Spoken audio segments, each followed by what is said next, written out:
Kia ora, kia orana, talofa lava, malolele, whakalofa lahi atu, bula vanaka, and warm Pacific greetings.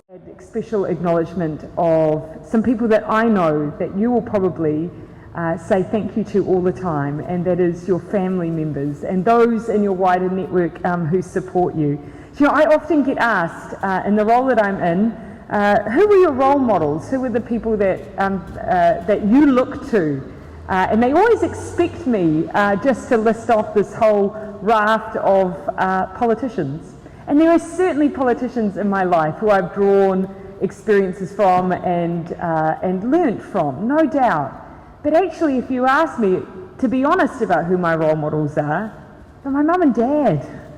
The simple lessons I learnt from them growing up, the fact that they grafted every day for me and my sister, but also gave back as much as they could to their church, to their family, to their friends. I'm who I am, not because I watched politicians on television who I admired, because I watched my mum and my dad every day. Now there's this other cliche that I often hear whenever I go to a youth event, and it's this acknowledgement, whilst it's true, that you are our future. And of course that's true, that is true, and it is right to point that out. But some of you may have heard me say in the past as well that I actually think we should talk about the fact that you are our present, you are our right now. Because saying that you're our future leaders implies that we actually have the time to waste waiting for you to step into leadership roles. We don't have that time. We need you to be taking up the mantle right now, and we need to be providing the opportunities for you to do that too. And what gets in the way of that? Well, I know there are a lot of barriers. We need to clear more of a path for those leadership roles. But I think sometimes when you're a young person who might have the opportunity to take a leadership role, sometimes we're just respectful of others. We step back a bit, let others take a role, or think maybe we're not good enough for it ourselves. Or maybe we think we haven't got the experience that's required. I was thinking about that when I sat in a lecture one day, and there was this amazing politician who I've always admired. Some of you will know the name. Her name is Marilyn Waring. She was a 24-year-old woman from Ngaruawahia when she came to Parliament and served under Robert Muldoon, who was her party's leader, and he would have been a pretty tough person to work for. And a young woman stood up in this theatre and asked her, how do I get people to listen to me? I'm only 18, and maybe what I'm saying isn't as important as everyone else, but how do I get people to listen to me as a young leader? And I've always remembered the answer she gave, because she was so right. She said, no one knows what it is like to be an 18-year-old right now, but you do. And I say that to you. No one knows what it is to be a young Pacifica person right now in 2018, but you do.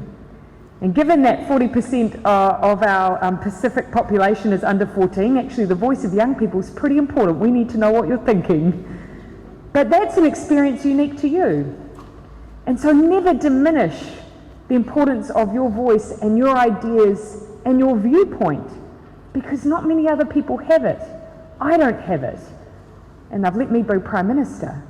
So if I could employ you to do one thing, it would be that. And the other reason I want you to use that voice is because we also need your values. We need your ideas, but we also need your values. And I say that because I see Pacific values and Pacific culture as an integral part of our way of life, not just this city, but this country. And tonight, you're going to see a snapshot of how important those values are. I'm reflecting on a couple of quotes that I've seen recently about the importance of values and the way that we conduct our leadership. And I've been thinking about this since I came into this role as well. Because often one of the things I talk about is wanting to bring kindness back into government.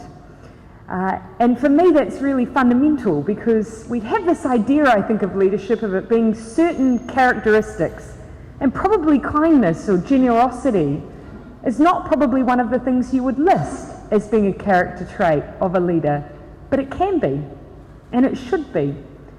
In fact, I saw a quote by a member of the All Blacks management team, Gilbert Enoka, and he said this recently: everyone is born with talent, but you won't realise that talent unless you become a good person. We need more good people in leadership. And as I was reading the profiles of all of the young people who are receiving awards tonight, and I said this to them, not only did I feel like I wasted my youth and feel slightly guilty reading those CVs, I thought, these are all good people. They are good people who we would be very lucky to have in leadership positions. So, please don't let anything stand in your way. Please definitely don't let your youth stand in your way. And please bring with us those cultural values that you hold, the values your family gave you, the things that are important to you, the things that drive you, because those will be the things that keep getting you out of bed every single morning. I can attest to that personally. And I'll finish with one last quote from Gilbert again.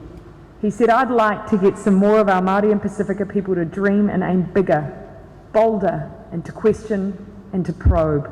I would too. Be brave, be bold, be our leaders of today."